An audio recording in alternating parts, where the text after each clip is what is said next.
किताब की सच्चाई बताने आया हूं जो मैंने लिखी थी, प्रकाशित वाक्य की पुस्तक। बहुत लोगों ने इस महत्वपूर्ण पुस्तक को तोड़ मरोड़ कर गलत तरीके से समझाया है। अगर आप सोचते हैं कि प्रकाशित वाक्य की पुस्तक विनाश, बुराई या शैतान के बारे में है, तो आप बिल्कुल गलत हैं। प्रकाशित वाक्य की पुस्तक मसीह के दूसरे आगमन के बारे में है। ये घटना बाइबल में 318 बार बताई गई है, जो इसे सबसे ज्यादा भविष्यवाणी की गई घटना बनाती है। प्रकाशित वाक्य की पुस्तक बताती है कि इस घटना से पहले, इसके दौरान और इसके बाद क्या होगा। प्रकाशित वाक्य की पुस्तक बहुत महत्वपूर्ण है, लेकिन फिर भी कई चर्च और पादरी इसके बारे में प्रचार करने से बचते हैं। लेकिन यह पुस्तक चर्च के लिए बहुत जरूरी है, क्योंकि इसमें लिखा है, धन्य है वह जो इस भविष्यवाणी के वचनों को जोर से पढ़ता है, और धन्य है वे जो इसे सुनते और इसे अपने दिल में रखते हैं, क्योंकि समय निकट है। ये बाइबल की इकलौती पुस्तक है जो इसे पढ़ने और सुनने वालों को आशीर्वाद का वादा करती है। प्रकाशित वाक्य की पुस्तक का अध्ययन करना बहुत जरूरी है, क्योंकि इसमें अंत समय से जुड़ी सभी भविष्यवाणियां दी गई हैं। ये भविष्यवाणियां अभी पूरी नहीं हुई हैं, लेकिन हम विश्वास करते हैं कि ये जल्द ही पूरी होंगी। यह पुस्तक हमारे समय के लिए बहुत ही रेलेवेंट है। कई लोग मानते हैं कि अंत समय नजदीक है और प्रकाशित वाक्य की पुस्तक में बताए गए घटनाएं जल्दी ही होने वाली हैं। इसीलिए ये जरूरी है कि विश्वासियों को पता हो कि आगे क्या होने वाला है और वे इसके लिए कैसे तैयार हो सकते हैं। आप सोच रहे होंगे कि मैं कौन हूँ। मेरा नाम यूहन्ना है और आप मुझे प्रेरित यूहन्ना या प्रचारक यूहन्ना के नाम से जानते हैं। मैं यीशु का प्रिय चेला था। मुझे यह सौभाग्य मिला था कि अंतिम भोजन के समय मैंने प्रभु की छाती पर सिर रखा। मैं गलील का एक मछुआरा था, लेकिन जब यीशु ने मुझे बुलाया तो मेरी जिंदगी पूरी तरह बदल गई। 12 प्रेरितों में से एक होने के कारण मुझे यीशु के कई चमत्कार देखने का मौका मिला, जैसे अंधों को आंखें देना और मरे हुओं को जीवित करना। मैं यीशु की क्रूस पर मृत्यु और उनके पुनरुत्थान का गवाह था। मैंने खाली कब्र को देखा और पुनर्जीवित यीशु को उनके महिमा और शक्ति के साथ देखा। इस घटना ने मेरे विश्वास और मेरे मिशन को और मजबूत कर दिया। यीशु के स्वर्गारोहण के बाद मैंने सुसमाचार का प्रचार किया और कलीसिया की देखभाल की। मैं एफेसुस में रहता था, जहां मैंने अपनी सुसमाचार पुस्तक और 3 पत्र लिखे। मैंने कलीसिया को परमेश्वर के प्रेम में जीने और सच्चाई को बनाए रखने के लिए प्रेरित किया। लेकिन इसके बाद एक डरावने सम्राट डोमिशियन का उदय हुआ और बहुत ही अंधकारमय समय शुरू हो गया। डोमिशियन एक निर्दयी व्यक्ति था जो चाहता था कि लोग उसे भगवान की तरह पूजें। उसने एक ऐसी वफादारी की मांग की जो मसीह विश्वास के बिल्कुल खिलाफ थी। हर साल प्रभु के दिन पर हर किसी को एक वेदी पर धूप जलानी होती थी और कहना होता था, कैसर ही प्रभु है। मसीहियों के लिए जिनका विश्वास यीशु ही प्रभु है पर टिका हुआ था, यह आदेश बहुत बड़ी चुनौती थी। वे अपने विश्वास से समझौता नहीं कर सकते थे, और अगर उन्होंने ऐसा किया तो उन्हें भयानक सजा का सामना करना पड़ता। मसीह के अनुयायी सुसमाचार सुनाने और अपने विश्वास को दृढ़ बनाए रखने के कारण कड़ी यातनाएं सहते थे। मैंने भी इस कारण बहुत ही भयानक सजा पाई। मेरे अत्याचारियों ने मुझे निर्दयता से उबलते तेल के बड़े कड़ाह में डालकर मौत की सजा दी। उनका उद्देश्य साफ था, एक ऐसी भयानक मौत का दृश्य दिखाना जिससे दूसरे लोग मसीह का अनुसरण करने से डर जाए। लेकिन जो हुआ उसने सभी इंसानी समझ को चौंका दिया और परमेश्वर की चमत्कारी शक्ति को दिखाया। वह कड़ाह जो मेरी कब्र बननी थी, उसका मुंह पर कोई असर नहीं हुआ। जब मुझे उबलते तेल में डाला गया तो मुझे कोई नुकसान नहीं हुआ। वह तेल जो मेरे शरीर को जलाकर नष्ट कर देना चाहिए था, वह परमेश्वर की सुरक्षा का प्रमाण बन गया। मेरे दुश्मन जो हैरान और डर गए थे, समझ गए कि कुछ अद्भुत हुआ है। वे मुझे मार नहीं सके तो उन्होंने मुझे जिंदा निकालने का फैसला किया। उन्होंने मुझे पातमोस नाम के एक द्वीप पर भेज दिया। ये द्वीप सूना और कठोर जगह थी, जहां रोमन साम्राज्य अपने दुश्मनों को धीरे धीरे मरने के लिए भेजता था।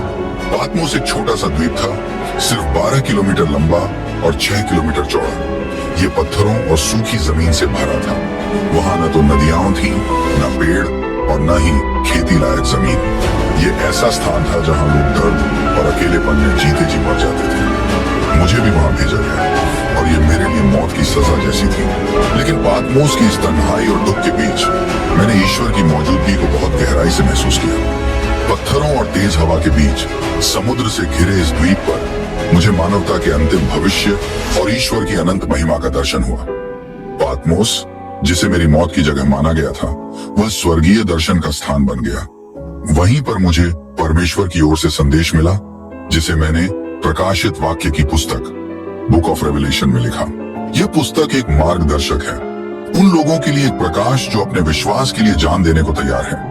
पहले शहीद शब्द का मतलब सिर्फ गवाह होता था, लेकिन जल्दी ही समझ में आया कि यीशु के सच्चे गवाह बनने का मतलब अपनी जान भी गंवाना हो सकता है। इसीलिए शहीद का मतलब बदलकर ऐसा व्यक्ति हो गया जो यीशु में अपने विश्वास के लिए अपनी जान देता है। उस समय रोम के अत्याचार अपने चरम पर थे। विश्वासियों को अंधकार के बीच एक मार्गदर्शन, एक उम्मीद और शक्ति की जरूरत थी। अब हम मेरे उन दर्शनों के बारे में जानेंगे जो प्रकाशित वाक्य की पुस्तक में लिखे गए हैं। उसके प्रतीकों और उसके असली संदेश को समझने की कोशिश करेंगे। ये प्रभु का दिन था, हफ्ते का पहला दिन, जब मैं प्रार्थना कर रहा था। मेरी प्रार्थना और ध्यान के बीच मुझे गहरी शांति महसूस हुई, जो सिर्फ परमेश्वर की उपस्थिति से मिल सकती है। जैसे जैसे मेरा मन परमेश्वर से जुड़ता गया, मैं आत्मा में मग्न हो गया। पातमोस का माहौल गायब हो गया और मैंने खुद को एक स्वर्गीय जगह में पाया, जो पृथ्वी पर देखी गई किसी भी चीज से ज्यादा सजीव थी। अचानक मैंने अपने पीछे एक ताकतवर आवाज सुनी, जो बिगुल की तरह गूंज रही थी। वह कह रही थी, मैं ही आदि और अंत हूँ, पहला और आखिरी हूँ। उस आवाज में ऐसी शक्ति और गरिमा थी जो किसी भी धरती की आवाज से कहीं अधिक थी। वह आवाज मैं पहचानता था, वह मेरे प्रभु यीशु मसीह की आवाज थी। मेरा दिल तेजी से धड़कने लगा और मैंने समझने की कोशिश की कि मेरे साथ क्या हो रहा है। मैंने मुड़कर देखा कि मुझसे कौन बात कर रहा है। जैसे ही मैंने देखा, मैंने एक ऐसा व्यक्ति देखा जो इंसान जैसा दिखता था। वह एक लंबा वस्त्र पहने हुए था जो उसके पैरों तक पहुंचता था और उसकी छाती पर एक सुनहरी पट्टी बंधी हुई थी। उसके बाल सफेद थे जैसे ऊन या बर्फ और उसकी आंखें आग की लपटों जैसी थीं। उसके पैर चमकते हुए पीतल जैसे थे जो भट्टी में तपे हों और उसकी आवाज बहुत सारे पानी के गर्जन जैसी थी। मसीह को इस महिमा में देखकर मुझे समझ आया कि मैं परमेश्वर की पूरी महिमा के सामने हूँ। उसके दाहिने हाथ में 7 सितारे थे और उसके मुंह से एक तेज दोधारी तलवार निकल रही थी। उसके हाथ में मौजूद 7 सितारे 7 चर्चों के फरिश्तों का प्रतीक थे और उसके मुंह से निकलने वाली दोधारी तलवार परमेश्वर के वचन का प्रतीक थी, जो शक्तिशाली और गहराई तक असर करने वाला है। मैं ऐसा गिर पड़ा जैसे मृत हो गया, क्योंकि कोई भी परमेश्वर की पवित्रता के सामने खड़ा नहीं रह सकता। लेकिन मसीह ने मुझ पर हाथ रखा। यह उसके अनुग्रह और सांत्वना का संकेत था, जिससे उसने मुझे भरोसा दिलाया कि वह मृत्यु और अधोलोक पर विजय पाने वाला है। उसका चेहरा सूर्य की तरह चमक रहा था, अपनी पूरी ताकत के साथ। जब मैंने उसे देखा तो मैं उसके पैरों पर ऐसे गिर पड़ा जैसे मर गया हूँ। तब उसने अपना दाहिना हाथ मुंह पर रखा और कहा, डरो मत, मैं ही पहला और आखिरी हूँ। मैं जीवित हूँ। मैं मर गया था, लेकिन अब देखो, मैं हमेशा के लिए जीवित हूँ और मृत्यु और अधोलोक की चाबियां मेरे पास हैं। जब मैं महिमा में प्रकट हुए मनुष्य पुत्र के सामने झुका हुआ था, उसकी आवाज ने मुझे एक साफ और महत्वपूर्ण आदेश दिया। जो कुछ तुम देख रहे हो, उसे एक पर्चे पर लिखो और 7 चर्चों को भेजो, Ephesus, Smyrna, Pergamum, Thyatira, Sardis, Philadelphia और लौडिसिया। मेरा दिल जोर से धड़कने लगा, क्योंकि मुझे यह समझ आ गया कि यह काम कितना बड़ा और महत्वपूर्ण है। हर शब्द, हर दर्शन जो मुझे दिखाया जाएगा, मुझे सावधानी और ईमानदारी से लिखना होगा। मेरा काम बहुत जरूरी था, चर्चों को परमेश्वर का संदेश पहुंचाना, ताकि वे सताव और कठिनाइयों के बीच परमेश्वर की इच्छा को समझ सकें। इस तरह प्रकाशित वाक्य की पुस्तक मुझे एक अनोखे तरीके से दी गई। बाइबल में कोई और किताब इतनी जटिल और दिव्य तरीके से नहीं आई। यह पुस्तक परमेश्वर ने यीशु को दी, फिर यीशु ने इसे एक फरिश्ते को दिया और उस फरिश्ते ने मुझे यानी यूहन्ना को दी। मैंने इसे सभी चर्चों के लिए लिखा। अपने दर्शनों के दौरान मुझे स्वर्ग ले जाया गया, जहां मैंने कई आवाजें और गाने वाले समूहों को सुना। मुझे यह सब ठीक से लिखना था। मेरे दर्शन इतने अद्भुत और अलौकिक थे कि मैं अक्सर विस्मय में डूब जाता था। ऐसे में फरिश्ता मुझे बार बार याद दिलाता था कि अपने काम पर ध्यान दो। मैंने जो कुछ देखा और सुना वह सब लिखा। कभी कभी जो मैंने देखा वह इतना अद्भुत था कि फरिश्ता मुझे 11 बार तक याद दिलाता था कि सब कुछ लिखना बहुत जरूरी है। हर बात का महत्व था और वह खास थी। मेरे पहले दर्शन असल में 7 चर्चों के लिए पत्र थे और मैंने उन्हें इसी तरह पहुंचाया। स्मिर्ना के चर्च के फरिश्ते के लिए लिखा, जो कष्ट तुम सहने वाले हो उससे डरो मत। मैं तुम्हें बताता हूँ, शैतान तुम में से कुछ को जेल में डालेगा ताकि तुम्हारी परीक्षा हो। तुम 10 दिन तक सताए जाओगे, मृत्यु तक भी विश्वास योग्य रहो और मैं तुम्हें जीतने का ताज दूंगा, जीवन का ताज। परगमुम के चर्च के फरिश्ते के लिए लिखा, मैं जानता हूं कि तुम कहां रहते हो, जहां शैतान का सिंहासन है, फिर भी तुम मेरे नाम के प्रति सच्चे बने रहे। लेकिन मुझे तुमसे कुछ शिकायतें हैं। तुम में कुछ लोग हैं जो बिलाम की शिक्षा को मानते हैं, इसलिए पश्चाताप करो, नहीं तो मैं जल्द ही आकर अपने मुंह की तलवार से उनका सामना करूंगा। थुआतीरा के चर्च के फरिश्ते के लिए लिखा, मैं तुम्हारे कामों को जानता हूं, तुम्हारा प्रेम, विश्वास, सेवा और धीरज। लेकिन मुझे एक बात तुम्हारे खिलाफ है। तुम उस औरत येजेबेल को सहन करते हो जो खुद को भविष्यवक्ता कहती है। वह अपनी शिक्षा से मेरे सेवकों को गलत राह पर ले जाती है, उन्हें अनैतिक कामों और मूर्तियों के नाम पर चढ़ाए गए भोजन को खाने के लिए बहकाती है। जो व्यक्ति विजयी होगा और अंत तक मेरी इच्छा पूरी करेगा, उसे मैं राष्ट्रों पर अधिकार दूंगा। सार्डिस के चर्च के फरिश्ते के लिए लिखा, मैं तुम्हारे कामों को जानता हूँ। तुम्हारी यह छवि है कि तुम जीवित हो, लेकिन तुम मृत हो। जाग जाओ, जो थोड़ा बचा है और मरने वाला है उसे मजबूत करो। अगर तुम नहीं जागे तो मैं चोर की तरह आऊंगा और तुम नहीं जान पाओगे कि मैं किस समय आऊंगा। फिलाडेल्फिया के चर्च के फरिश्ते के लिए लिखा, देखो, मैंने तुम्हारे सामने एक खुला दरवाजा रखा है जिसे कोई बंद नहीं कर सकता। मैं जानता हूं कि तुम्हारी शक्ति कम है, फिर भी तुमने मेरे वचन को माना है और मेरे नाम से इनकार नहीं किया है, क्योंकि तुमने धैर्य के साथ मेरे आदेश का पालन किया है। मैं तुम्हें उस कठिन समय से बचाऊंगा जो पूरी दुनिया पर आने वाला है, ताकि पृथ्वी के निवासियों की परीक्षा हो सके। लौडीसिया के चर्च के फरिश्ते के लिए लिखा, मैं तुम्हारे कामों को जानता हूँ, तुम न ठंडे हो न गर्म। काश तुम या तो ठंडे होते या गर्म, लेकिन क्योंकि तुम गुनगुने हो, न गर्म न ठंडे, मैं तुम्हें अपने मुंह से बाहर निकालने वाला हूँ। इसलिए सच्चे बनो और पश्चाताप करो। ये संदेश चर्चों की आत्मिक और नैतिक स्थिति को दिखाते हैं। मसीह उनके अच्छे गुणों की तारीफ करते हैं और उनकी गलतियों को बताते हुए उन्हें पश्चाताप और विश्वास योग्यता के लिए बुलाते हैं। हर पत्र में एक वादा होता है उन लोगों के लिए जो अंत तक डटे रहते हैं। ये दृढ़ता और विश्वास बनाए रखने की महत्वता को बताता है। कुछ घंटों बाद मैं फिर आत्मा में ले जाया गया। मैंने देखा, मेरे सामने स्वर्ग में एक दरवाजा खुला हुआ था। वह आवाज जो पहले बिगुल जैसी मुझसे बात कर रही थी ने कहा, यहाँ ऊपर आओ और मैं तुम्हें दिखाऊंगा कि इसके बाद क्या होने वाला है। तुरंत मैं आत्मा में था और मैंने स्वर्ग में एक सिंहासन देखा जिस पर कोई बैठा हुआ था। उसका रूप चमकदार था, जैसे जैस्पर और कार्नेलियन पत्थर, और सिंहासन के चारों ओर एक इंद्रधनुष था जो हरे पन्ने जैसा दिख रहा था। यह दर्शन परमेश्वर की महानता और सत्ता को दिखाता है। जैस्पर और कार्नेलियन उसकी पवित्रता और न्याय का प्रतीक है, और इंद्रधनुष उसके वचन और दया का चिन्ह है। सिंहासन के चारों ओर मैंने 24 सिंहासन देखे और उन पर 24 बुजुर्ग बैठे थे। वे सफेद वस्त्र पहने हुए थे और उनके सिर पर सोने के मुकुट थे। ये 24 बुजुर्ग सभी समय के संतों, पूर्वजों और प्रेरितों का प्रतीक है।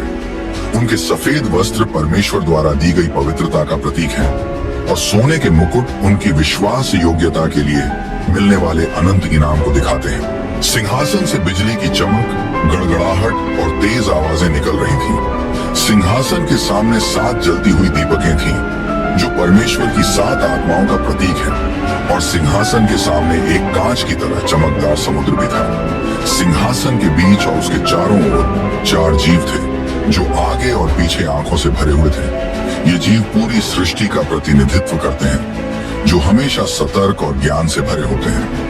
पहला जीव शेर जैसा था, दूसरा बैल जैसा, तीसरे का चेहरा इंसान जैसा था और चौथा उड़ते हुए गरुड़ जैसा था। ये जीव दिन रात परमेश्वर की स्तुति करते हैं और कहते हैं, पवित्र पवित्र पवित्र है प्रभु परमेश्वर, जो था, जो है और जो आने वाला है। जब भी ये जीव परमेश्वर को महिमा, आदर और धन्यवाद देते हैं जो सिंहासन पर बैठा है और सदा जीवित रहता है, तब 24 बुजुर्ग उस सिंहासन पर बैठे परमेश्वर के सामने झुक जाते हैं और उसकी आराधना करते हैं। वे अपने मुकुट सिंहासन के सामने रख देते हैं और कहते हैं, हे हमारे प्रभु और परमेश्वर, आप महिमा, आदर और शक्ति पाने के योग्य हैं, क्योंकि आपने सब कुछ बनाया है और आपकी इच्छा से ही सब कुछ बना और अस्तित्व में आया। जो सिंहासन पर बैठा था उसके दाहिने हाथ में एक पुस्तक थी। उस पर अंदर और पीछे लिखा हुआ था और उसे 7 मोहरों से बंद किया गया था। फिर एक शक्तिशाली स्वर्गदूत ने ऊंचे स्वर में कहा, कौन इस पुस्तक को खोलने और इसकी मोहरें तोड़ने के योग्य है? लेकिन स्वर्ग में, पृथ्वी पर या पृथ्वी के नीचे कोई भी इस पुस्तक को खोलने या उसे देखने के योग्य नहीं पाया गया। मैं बहुत रोया क्योंकि कोई भी इसे खोलने के योग्य नहीं था। यह पुस्तक भविष्य के लिए परमेश्वर की योजना को दर्शाती है, जो सही समय तक बंद रखी गई है। तभी उन बुजुर्गों में से एक ने मुझसे कहा, रो मत, देखो यहूदा के ट्राइब का सिंह और दाऊद की जड़ ने जीत हासिल की है। वही इस पुस्तक और इसकी 7 मोहरों को खोलने के योग्य है। मैंने मुड़कर देखा कि सिंहासन के बीच में 4 जीवों और उन बुजुर्गों के बीच में एक मेमना खड़ा था। ऐसा लग रहा था जैसे वह बलिदान किया गया हो। उसके 7 सींग और 7 आंखें थीं, जो परमेश्वर की 7 आत्माओं को दर्शाती हैं, जिन्हें पूरी धरती पर भेजा गया है। यह मेमना मसीह है, जिसने अपने बलिदान से विजय पाई। मेमना सिंहासन पर बैठे परमेश्वर के दाहिने हाथ से वह पुस्तक लेने गया। जब उसने वह पुस्तक ली तो चारों जीव और 24 बुजुर्ग मेमने के सामने गिरकर उसकी आराधना करने लगे। उनके पास हार्प, संगीत वाद्य और सोने के कटोरे थे, जो पवित्र लोगों की प्रार्थनाओं से भरे हुए थे। उन्होंने एक नया गीत गाया और कहा, तू इस पुस्तक को लेने और इसकी मोहरें खोलने के योग्य है, क्योंकि तू बलिदान हुआ और अपने लहू से तूने हर जाति, भाषा, लोगों और राष्ट्र से परमेश्वर के लिए लोगों को बचाया। तूने उन्हें परमेश्वर के लिए एक राज्य और याजक बनाया है और वे पृथ्वी पर राज्य करेंगे। फिर मैंने सिंहासन के चारों ओर कई स्वर्गदूतों, 4 जीवों और बुजुर्गों की आवाज सुनी। उनकी संख्या लाखों करोड़ों थी। वे जोर से कह रहे थे, मेमना जो बलिदान हुआ वह सामर्थ्य, धन, ज्ञान, शक्ति, आदर, महिमा और स्तुति पाने के योग्य है। फिर मैंने स्वर्ग, पृथ्वी, पृथ्वी के नीचे और समुद्र में हर जीव की आवाज सुनी। वे सब कह रहे थे, जो सिंहासन पर बैठा है और मेमने को हमेशा हमेशा के लिए स्तुति, आदर, महिमा और सामर्थ्य मिले। इसके बाद मैंने देखा कि मेमने ने पुस्तक की एक मोहर खोली। मैंने 4 जीवों में से एक को गरजती आवाज में कहते सुना, आओ। तब मैंने देखा कि एक सफेद घोड़ा था। उसके सवार के पास एक धनुष था और उसे एक मुकुट दिया गया था। वह जीतने और विजय पाने के लिए निकला। यह सवार विजय का प्रतीक है, लेकिन इसे दिव्य न्याय या दबाव दोनों रूपों में समझा जा सकता है। जब मेमने ने दूसरी मुहर खोली तो मैंने दूसरे जीव को कहते सुना, आओ। तब एक और घोड़ा निकला जो चमकदार लाल रंग का था। उसके सवार को धरती से शांति छीनने की अनुमति दी गई ताकि लोग एक दूसरे को मारें। उसे एक बड़ी तलवार दी गई थी। यह सवार युद्ध और खून खराबे का प्रतीक है। जब मेमने ने तीसरी मुहर खोली तो मैंने तीसरे जीव को कहते सुना, आओ। तब मैंने देखा कि एक काला घोड़ा था। उसके सवार के हाथ में तराजू था। फिर मैंने 4 जीवों के बीच से आती हुई एक आवाज सुनी जो कह रही थी, एक दिन की मजदूरी में केवल 2 पांव गेहूं मिलेगा और 6 पांव जौ। तेल और शराब को नुकसान मत पहुंचाओ। यह सवार अकाल और खाने पीने की कमी का प्रतीक है। तराजू यह दिखाता है कि खाने पीने की चीजें मनहगी और सीमित होंगी। जब मेमने ने चौथी मुहर खोली तो मैंने चौथे जीव की आवाज सुनी जो कह रहा था, आओ। तब मैंने देखा कि एक पीला घोड़ा था। उसके सवार का नाम मृत्यु था और उसके पीछे अधोलोक चल रहा था। उन्हें धरती के चौथाई हिस्से पर अधिकार दिया गया था ताकि वे तलवार, भूख, बीमारियों और जंगली जानवरों से लोगों को मार सकें। यह सवार मौत के अलग अलग रूपों को दर्शाता है और इसके पीछे अधोलोक आता है। जब मेमने ने 5वीं मुहर खोली तो मैंने वे आत्माएं देखी जो परमेश्वर के वचन और अपनी गवाही के लिए मारी गई थी। वे वेदी के नीचे थीं। वे ऊंची आवाज में चिल्लाकर कह रही थीं, हे परमेश्वर जो पवित्र और सच्चा है, तू कब तक इंतजार करेगा? हमारी हत्या करने वालों का न्याय और बदला कब लेगा? फिर हर आत्मा को सफेद वस्त्र दिया गया और उनसे कहा गया कि वे थोड़ी देर और इंतजार करें। जब तक उनके बाकी साथी सेवक और भाई बहन जिन्हें उनकी तरह मारा जाना है पूरे ना हो जाए। जब मेमने ने छठी मुहर खोली तो मैंने देखा कि एक बहुत बड़ा भूकंप आया। सूरज काले बकरी के बालों से बने कपड़े जैसा काला हो गया, पूरा चांद खून जैसा लाल हो गया। आसमान के तारे धरती पर गिरने लगे जैसे तेज हवा में अंजीर के पेड़ से फल गिरते हैं। आसमान ऐसे सिकुड़ गया जैसे कोई किताब लपेट दी जाए। हर पहाड़ और द्वीप अपनी जगह से हटा दिया गया। तब धरती के राजा, मंत्री, सेनापति, अमीर ताकतवर लोग और आम लोग, गुलाम और आजाद सभी पहाड़ों की गुफाओं और चट्टानों के बीच छिप गए। वे पहाड़ों और चट्टानों से चिल्लाकर बोले, हम पर गिर पड़ो और हमें उस परमेश्वर से बचा लो जो सिंहासन पर बैठा है, और मेमने के क्रोध से बचा लो, क्योंकि उनके क्रोध का बड़ा दिन आ गया है। अब कौन खड़ा रह सकता है? ये मोहरें दिखाती हैं कि कैसे परमेश्वर का न्याय धीरे धीरे धरती पर आता है। घुड़सवार युद्ध, विजय, अकाल और मृत्यु का प्रतीक है। ये दिखाते हैं कि इंसानों के पाप और विद्रोह कैसे विनाश लाते हैं। वेदी के नीचे जो शहीद हैं, वे परमेश्वर के न्याय और उसके लोगों पर होने वाले अत्याचार का जवाब दर्शाते हैं। छठी मुहर, जिसमें प्राकृतिक आपदाएं होती हैं, अंतिम न्याय की शुरुआत को दिखाती है। ये बताती है कि परमेश्वर के क्रोध से पहले पूरी सृष्टि हिल जाएगी। इसके बाद मुझे आत्मा में भविष्य की घटनाओं के दर्शन दिखाए गए।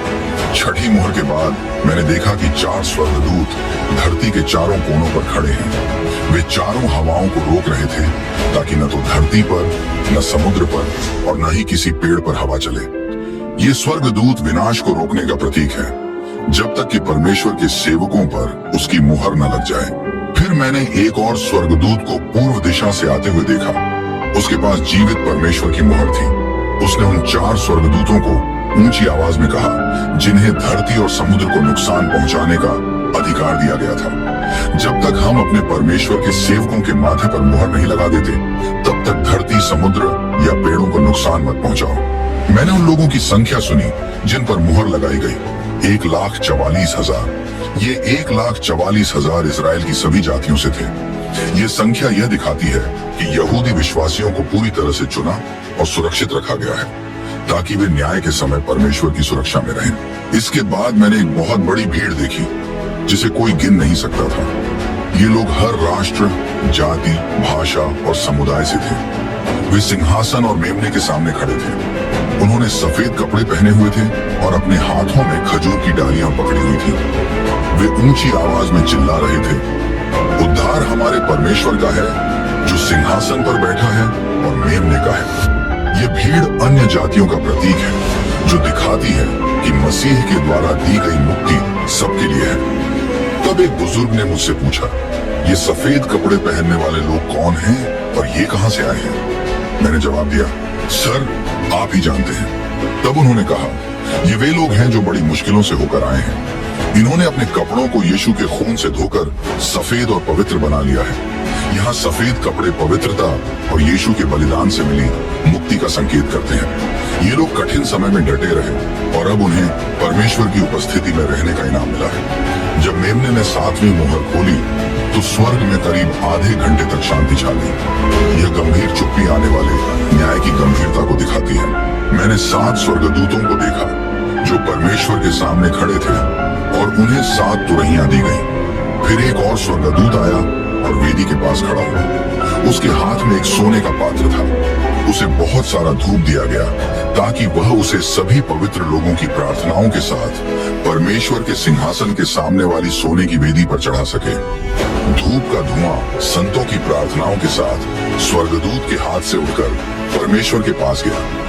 ये दिखाता है कि हमारी प्रार्थनाएं परमेश्वर के लिए बहुत कीमती हैं और सीधे उनके सिंहासन तक पहुंचती हैं। फिर उस स्वर्गदूत ने सोने का पात्र लिया, उसे वेदी की आग से भरा और धरती पर फेंक दिया। इससे गरजने की आवाजें, गड़गड़ाहट, बिजली की चमक और भूकंप हुआ। 7 स्वर्गदूत अपनी अपनी तुरहियां बजाने के लिए तैयार हो गए। ये तुरहियां आने वाले बड़े खतरनाक न्याय की शुरुआत को दर्शाती है। पहले स्वर्गदूत ने अपनी तुरही बजाई और ओले और आग खून के साथ मिलकर धरती पर फेंके गए। इससे धरती का 1/3 हिस्सा जल गया, 1/3 पेड़ जल गए और सारी हरी घास भी जल गई। यह न्याय पेड़ों और घास पर असर करता है जो मिस्र की विपत्तियों की याद दिलाता है और दिखाता है कि परमेश्वर प्रकृति पर भी शक्ति रखते हैं। दूसरे स्वर्गदूत ने अपनी तुरही बजाई और आग से जलता हुआ एक बड़ा पहाड़ समुद्र में गिरा। इससे समुद्र का 1/3 हिस्सा खून जैसा हो गया। समुद्र में रहने वाले 1/3 जीव मर गए और 1/3 जहाज नष्ट हो गए। यह न्याय समुद्र पर असर करता है और बड़े पैमाने पर तबाही दिखाता है। तीसरे स्वर्गदूत ने अपनी तुरही बजाई और एक बड़ा तारा जो मशाल की तरह जल रहा था आसमान से गिरा। यह तारा नदियों और पानी के स्रोतों के 1/3 हिस्से पर गिरा। उस तारे का नाम वर्मवुड था। पानी का 1/3 हिस्सा कड़वा हो गया और कई लोग उस पानी को पीने से मर गए क्योंकि पानी जहरीला हो गया था। यह दिखाता है कि पीने का पानी दूषित और खराब हो गया था, जो जीवन के लिए बहुत जरूरी होता है। चौथे स्वर्गदूत ने अपनी तुरही बजाई और सूरज, चांद और तारों का 1/3 हिस्सा प्रभावित हुआ। उनकी 1/3 रोशनी कम हो गई, जिससे दिन का 1/3 हिस्सा बिना रोशनी का हो गया और रात का भी 1/3 हिस्सा अंधेरे में डूब गया। यह न्याय धरती पर रोशनी के स्रोतों को प्रभावित करता है, जिससे अराजकता और अंधकार फैल गया। मैंने देखा कि एक गरुड़ आसमान में उड़ते हुए जोर से चिल्लाया, धिक्कार धिक्कार धिक्कार उन लोगों पर जो धरती पर रहते हैं, क्योंकि बाकी 3 स्वर्गदूतों की तुरहियां और भी भयानक न्याय लेकर आएंगी। इस चेतावनी का मतलब है कि आगे आने वाले न्याय और भी ज्यादा भयानक होंगे। फिर 5वें स्वर्गदूत ने अपनी तुरही बजाई और मैंने देखा कि एक तारा आसमान से गिरकर धरती पर आ गया। उस तारे को एक गहरे अंधकारमय खाई की चाबी दी गई। जब उसने उस खाई को खोला तो उसमें से धुआं उठा, जैसे किसी बड़ी भट्टी से धुआं उठता है। धुएं ने सूरज और आसमान को अंधेरा कर दिया। यह गिरा हुआ तारा एक स्वर्गदूत है जो शैतान हो सकता है, जिसे दुष्ट आत्माओं को छोड़ने की शक्ति दी गई। उस धुएं से टिड्डियां धरती पर आईं, उन्हें बिच्छुओं जैसी शक्ति दी गई। उनसे कहा गया कि वे धरती की घास, पौधों या पेड़ों को नुकसान न पहुंचाएं, बल्कि सिर्फ उन लोगों को तकलीफ दें जिनके माथे पर परमेश्वर की मुहर सील नहीं है। लेकिन उन्हें उन लोगों को मारने की अनुमति नहीं दी गई। वे केवल 5 महीनों तक उन्हें तकलीफ दे सकती थी। जो दर्द लोग झेलते थे वह ऐसा था जैसे बिच्छू डंक मारता है। ये दुष्ट टिड्डियां उन लोगों पर स्पिरिचुअल जजमेंट और मेंटल टॉर्मेंट लाती हैं जिन्होंने परमेश्वर को ठुकरा दिया है। उन टिड्डियों का रूप बहुत डरावना था। वे ऐसे दिखती थीं जैसे युद्ध के लिए तैयार घोड़े। उनके सिर पर सोने जैसे ताज थे, उनके चेहरे इंसानों जैसे थे, बाल औरतों जैसे लंबे थे और दांत शेरों जैसे थे। उनके सीने पर लोहे के कवच जैसे कवच थे। उनके पंखों की आवाज ऐसी थी जैसे कई घोड़े और रथ युद्ध के लिए दौड़ रहे हों। ये उनके डरावने और विनाशकारी स्वभाव को दिखाता है। उन टिड्डियों का राजा अंधकार के गड्ढे का स्वर्गदूत था। उसका नाम इब्रानी में अबडोन और ग्रीक में अपोलियन था। अबडोन और अपोलियन का मतलब है विनाश और विनाशक। ये नाम दिखाते हैं कि इन दुष्ट ताकतों का मकसद केवल तबाही लाना है। छठे स्वर्गदूत ने अपनी तुरही बजाई और मैंने एक आवाज सुनी जो परमेश्वर के सामने सोने की वेदी के 4 कोनों से आ रही थी। वह आवाज छठे स्वर्गदूत से बोली, उन 4 स्वर्गदूतों को छोड़ दो जो महान नदी यूफ्रेटिस पर बांधे गए हैं। ये बंधे हुए स्वर्गदूत विनाशकारी ताकतों का प्रतीक है जिन्हें अब तक रोका गया था। जब इन 4 स्वर्गदूतों को छोड़ा गया तो उन्होंने इंसानों का 1/3 हिस्सा मार डाला। मैंने एक बहुत बड़ी सेना का जिक्र सुना जिसमें 20 करोड़ सैनिक थे। यह विशाल सेना इंसानों पर दुष्ट ताकतों के हमले प्रतीक है। मेरे दर्शन में मैंने घोड़े और सवारों को ऐसा देखा। उनके कवच आग जैसे लाल, गहरे नीले और पीले रंग के थे। घोड़ों के सिर शेरों जैसे थे और उनके मुंह से आग, धुआं और सल्फर निकल रही थी। इन 3 चीजों आग, धुएं और सल्फर से इंसानों का 1/3 हिस्सा मारा गया। ये प्लेग्स परमेश्वर के न्याय और विनाश का प्रतीक है। बाकी लोग जो इन विपत्तियों से बच गए थे उन्होंने अब भी अपने गलत कामों के लिए पश्चाताप नहीं किया। उन्होंने दुष्ट आत्माओं और सोने, चांदी, कांसे, पत्थर और लकड़ी की मूर्तियों की पूजा करना बंद नहीं किया। ये मूर्तियां न देख सकती हैं, न सुन सकती हैं और न चल सकती हैं। उन्होंने अपने हत्याओं, जादू टोने, गलत रिश्तों और चोरी से भी पश्चाताप नहीं किया। इन जजमेंट्स के बावजूद बहुत से लोगों ने परमेश्वर की ओर लौटने से इनकार कर दिया। ये उनके कठोर दिल को दिखाता है। तुरही वाले न्याय परमेश्वर के न्याय की गंभीरता और इंसानों के दिल की कठोरता को दिखाते हैं। दुष्ट टिड्डियां और घुड़सवार सेना ये दिखाते हैं कि जो लोग परमेश्वर को ठुकराते हैं उनके लिए आत्मिक और शारीरिक न्याय जरूर आता है। फिर भी ये न्याय परमेश्वर की ओर से एक अंतिम अवसर है ताकि लोग वापस उनकी ओर लौट सकें। आगे बढ़ने से पहले अगर ये वीडियो आपको प्रकाशित वाक्य बुक ऑफ रेवलेशन के अर्थ को समझने में मदद कर रहा है तो इसे लाइक और हमारे चैनल को सब्सक्राइब जरूर करें। आपका लाइक और कमेंट दूसरों को परमेश्वर का वचन जानने और समझने में मदद करेगा। इस बाइबल स्टडी में आपका सपोर्ट करने के लिए धन्यवाद। आइए आगे बढ़ते हैं। एक बार फिर मुझे आत्मा में भविष्य की घटनाओं के दर्शन दिखाए गए। इस बार मैंने स्वर्ग से एक और शक्तिशाली स्वर्गदूत को नीचे आते हुए देखा। वह बादलों में लिपटा हुआ था। उसके सिर पर इंद्रधनुष था। उसका चेहरा सूरज जैसा चमक रहा था और उसके पैर आग के खंभों जैसे थे। ये स्वर्गदूत परमेश्वर की महिमा और शक्ति को दर्शाता है और उसके रूप में परमेश्वर की उपस्थिति के प्रतीक है। उस स्वर्गदूत के हाथ में एक छोटा सा खुला हुआ ग्रंथ था। उसने अपना दायां पैर समुद्र पर और बायां पैर जमीन पर रखा। फिर उसने शेर की दहाड़ जैसी तेज आवाज में पुकारा। जैसे ही उसने पुकारा 7 गरजने की आवाजें सुनाई दी। ये छोटा ग्रंथ परमेश्वर के एक विशेष रहस्य का प्रतीक है। स्वर्गदूत का समुद्र और जमीन पर खड़े होना ये दिखाता है कि उसे सारी सृष्टि पर अधिकार दिया गया है। जब 7 गरजने की आवाजें हुई तो मैं उन्हें लिखने ही वाला था, लेकिन तभी मैंने स्वर्ग से एक आवाज सुनी। उस आवाज ने कहा, जो 7 गर्जों ने कहा है उसे सील कर दो और उसे मत लिखो। इस आदेश से यह पता चलता है कि कुछ रहस्य ऐसे हैं जिन्हें अभी इंसानों पर प्रकट नहीं किया जाना चाहिए। ये हमें याद दिलाता है कि ज्ञान पर परमेश्वर का अधिकार है। फिर मैंने देखा कि वह स्वर्गदूत जो समुद्र और जमीन पर खड़ा था, उसने अपना दायां हाथ स्वर्ग की ओर उठाया। उसने उस परमेश्वर की शपथ ली जो सदा जीवित रहता है, जिसने आकाश, पृथ्वी, समुद्र और उनमें हर चीज को बनाया है। उसने कहा, अब और देर नहीं होगी। जब 7वां स्वर्गदूत अपनी तुरही बजाने वाला होगा तब परमेश्वर का रहस्य पूरा होगा, जैसा उसने अपने भविष्यवक्ताओं को बताया था। फिर मैंने स्वर्ग से वही आवाज फिर से सुनी। उसने मुझसे कहा, जाओ उस स्वर्गदूत के पास जाओ जो समुद्र और जमीन पर खड़ा है, और उसके हाथ में जो खुला हुआ ग्रंथ है उसे ले लो। इसलिए मैं स्वर्गदूत के पास गया और उससे वह छोटा ग्रंथ देने को कहा। स्वर्गदूत ने मुझसे कहा, इसे लो और खा लो। ये तुम्हारे मुंह में शहद जैसा मीठा लगेगा, लेकिन तुम्हारे पेट में खटास पैदा करेगा। मैंने स्वर्गदूत के हाथ से वह छोटा ग्रंथ लिया और खा लिया।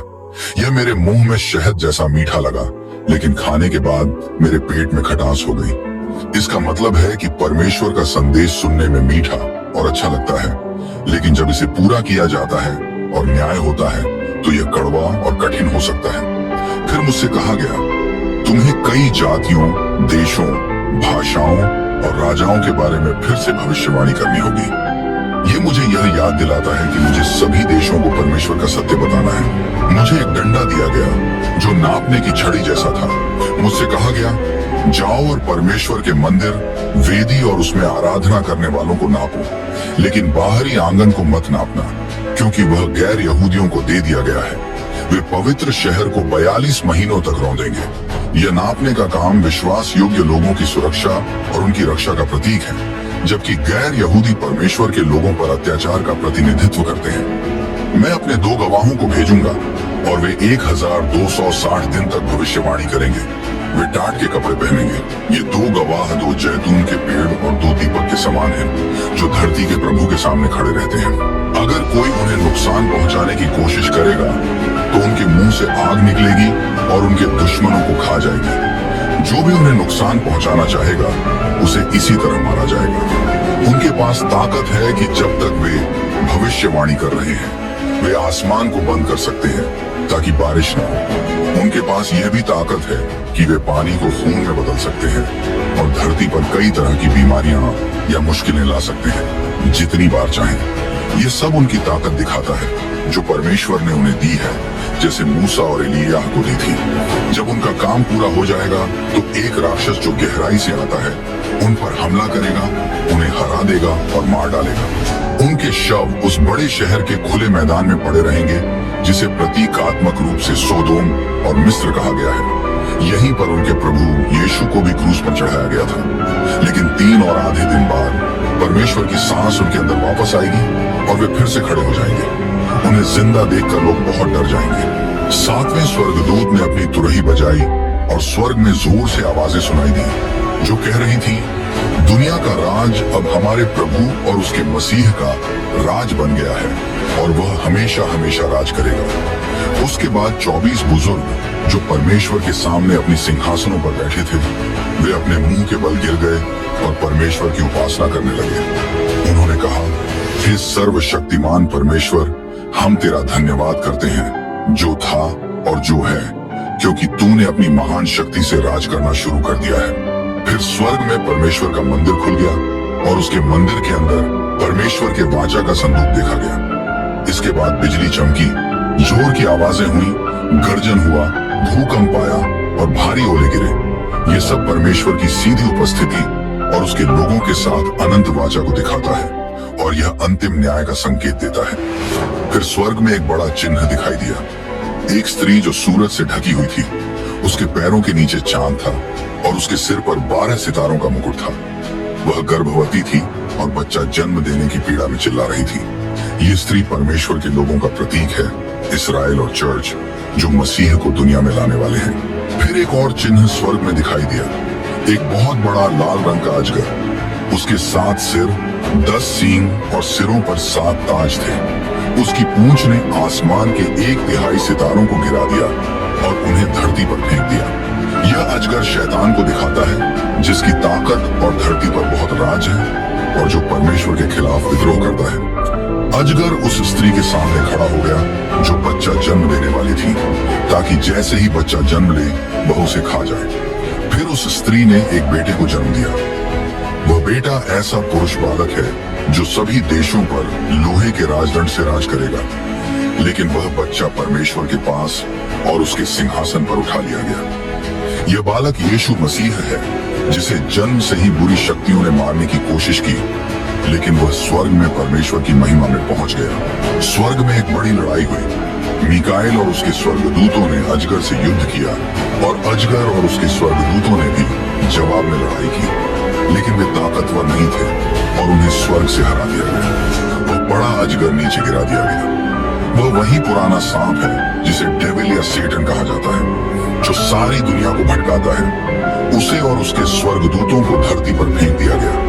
ये लड़ाई शैतान की हार और स्वर्ग से निकाले जाने को दिखाती है और यह परमेश्वर और उसके स्वर्गदूतों की जीत को साबित करता है। फिर मैंने स्वर्ग में एक जोरदार आवाज सुनी जो कह रही थी, अब हमारे परमेश्वर का उद्धार, शक्ति और राज्य आ गया है और उसके मसीह का अधिकार आ गया है, क्योंकि हमारे भाइयों और बहनों पर आरोप लगाने वाला, जो दिन रात परमेश्वर के सामने उन पर आरोप लगाता था, उसे नीचे गिरा दिया गया है।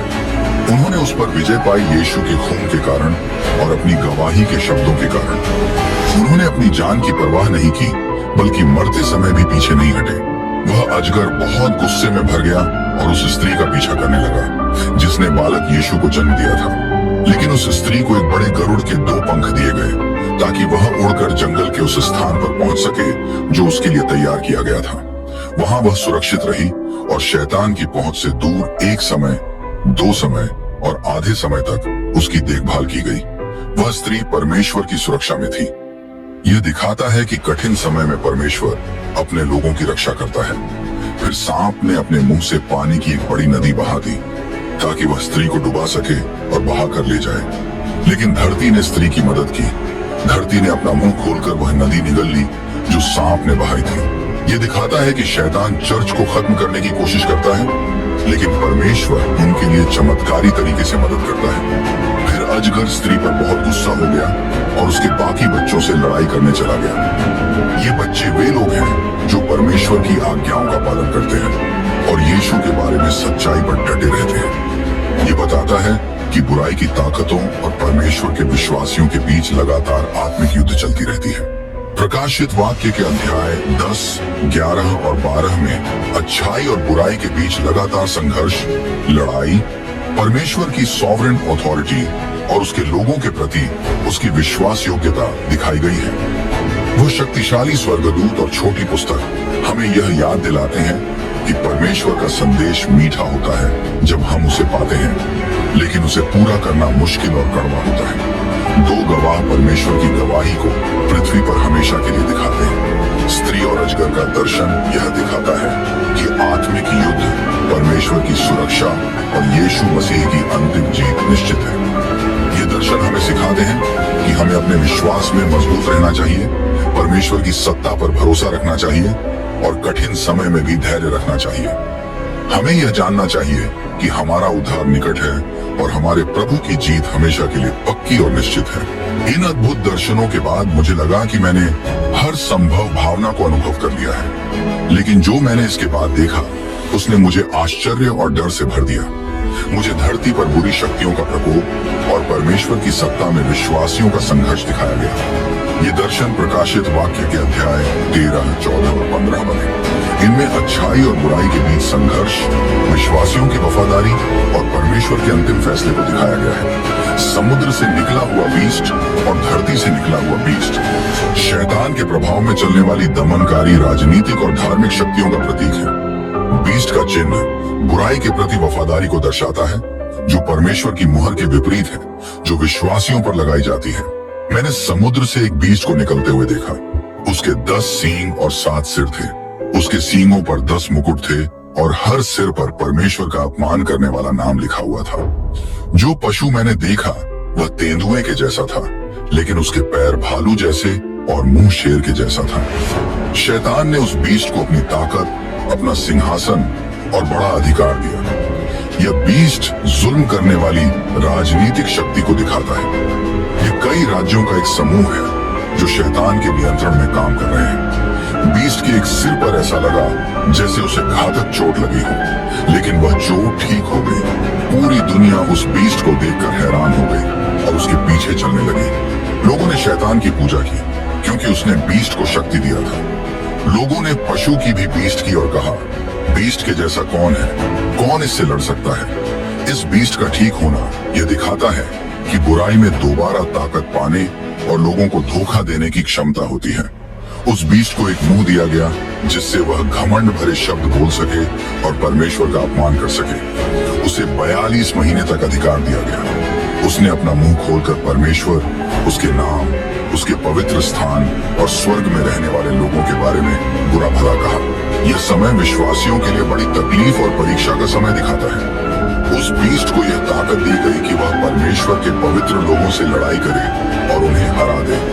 उसे हर जाति, लोगों, भाषा और देश पर अधिकार दिया गया। धरती के सभी लोग उस पशु की पूजा करेंगे। सिर्फ वही लोग नहीं करेंगे जिनके नाम यीशु की जीवन की किताब में लिखे हैं।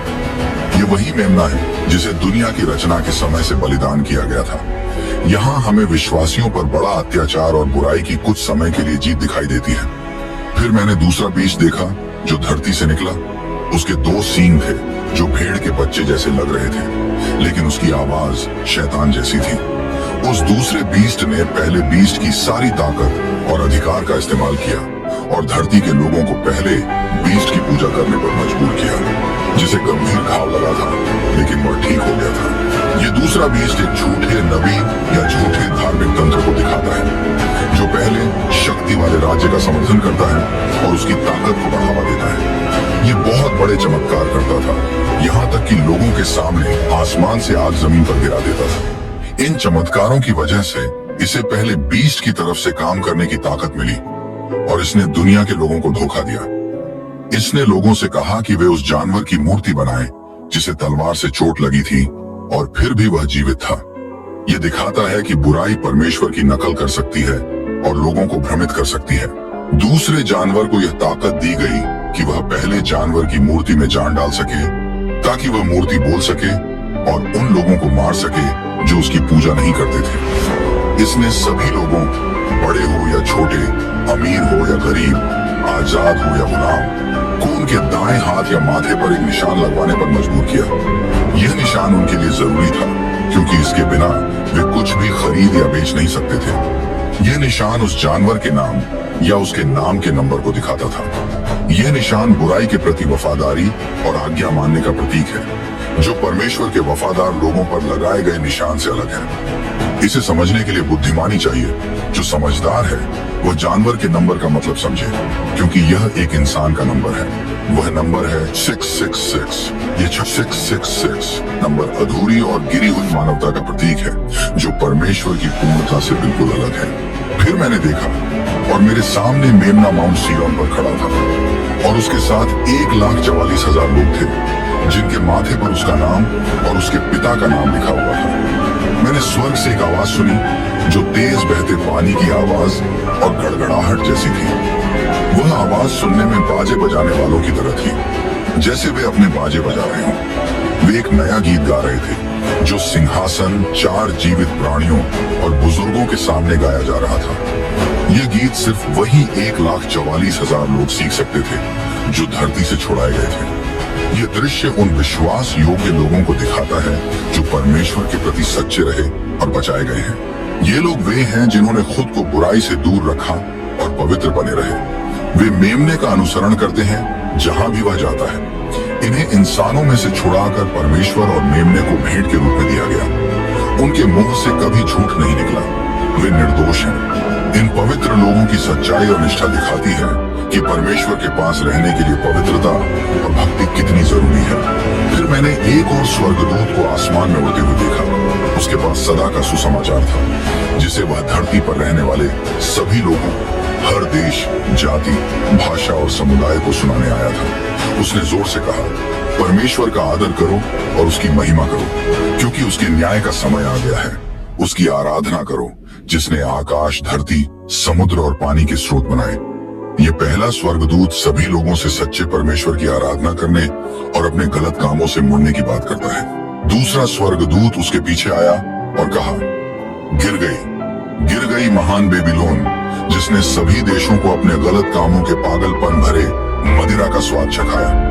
ये दूसरा स्वर्गदूत बेबीलोन के पतन की घोषणा करता है, जो परमेश्वर के खिलाफ भ्रष्टाचार और नैतिक पतन का प्रतीक है। फिर तीसरा स्वर्गदूत उनके पीछे आया और जोर से कहा, जो कोई भी जानवर और उसकी मूर्ति की पूजा करता है और अपने माथे या हाथ पर उसका निशान लेता है, वह भी परमेश्वर के क्रोध का कटोरा पिएगा, जो पूरी ताकत से भरा हुआ है।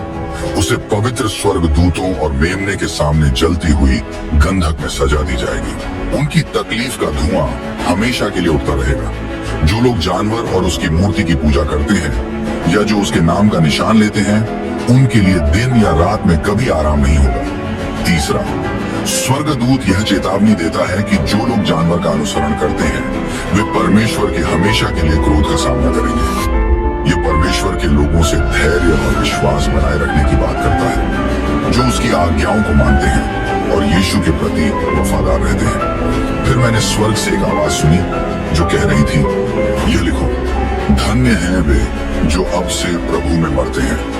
आत्मा कहता है, हाँ, वे अपने कठिन परिश्रम से आराम पाएंगे, क्योंकि उनके अच्छे काम उनके साथ रहेंगे। यह हमें धैर्य और विश्वास बनाए रखने की सीख देता है, ताकि जो लोग अपने विश्वास में सच्चे रहते हैं, उन्हें हमेशा के लिए आशीर्वाद मिले। मैंने देखा और मेरे सामने एक सफेद बादल था। उस बादल पर एक व्यक्ति बैठा था, जो इंसान जैसा दिखता था। उसके सिर पर सोने का ताज था और उसके हाथ में एक तेज फसल काटने का औजार थी। फिर एक और स्वर्गदूत मंदिर से निकला और बादल पर बैठे व्यक्ति से जोर से कहा, अपनी दरांती चलाओ और फसल काट लो, क्योंकि फसल काटने का समय आ गया है। धरती की फसल पक चुकी है। ये फसल काटने का दृश्य अंतिम न्याय को दिखाता है, जहां मसीहा सही और गलत लोगों को अलग करेंगे। बादल पर बैठे व्यक्ति ने अपनी दरांती चलाई और धरती की फसल काट ली। फिर एक और स्वर्गदूत स्वर्ग के मंदिर से निकला और उसके पास भी एक तेज दरांती थी। उसके बाद एक और स्वर्गदूत, जो आग की देखभाल करता था, वेदी से निकला।